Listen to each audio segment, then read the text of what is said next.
This is a trend I'm seeing in Disney movies, and when I saw Mulan, as I watched it, I realized this is my issue. What they did with Rey in Star Wars. Um, First, the movie as a whole, they took Mulan and it's like they went through it and said, "Hey, what's everything fun about Mulan? Good songs, Mushu as a good comic relief, Eddie Murphy. Yeah, let's just get rid of all of it. It has none of that." And my problem, well, if this movie was on its alone and you don't pretend it's not related to the original Mulan cartoon we grew up with, it's like fine, it's okay movie. It has more of a Marvel feel than it does than a Disney feel, because she's a superhero in this. From day one, you see her as a little kid, and she's a superhero. She can do all these. She's this badass martial artist, and the problem is she needs no help from anyone.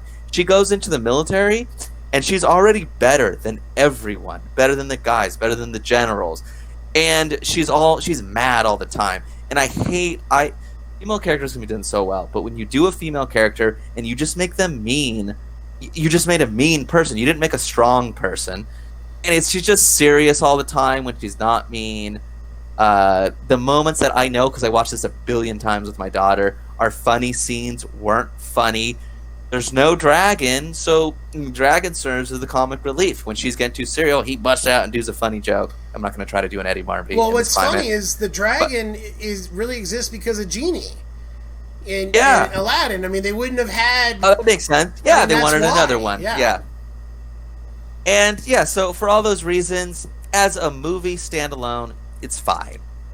But if you like that... It's what they did with Lion King. They tried to make it so real that you forgot to make it fun.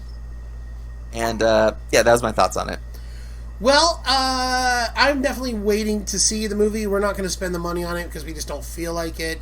But I'm definitely going to watch it. I didn't watch the original Mulan until this year.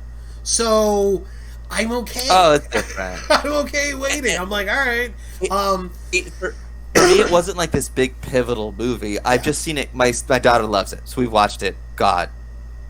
You know, it's funny. She'll randomly go like, "Dad, we have to fight for China," which is a funny thing to say in this day and age. But she's quoting Mulan when she says it. There you go. There you go. From the mouth of babes. Well, Bryce, this felt really good to reconnect. You know, we're going to have an Avatar conversation.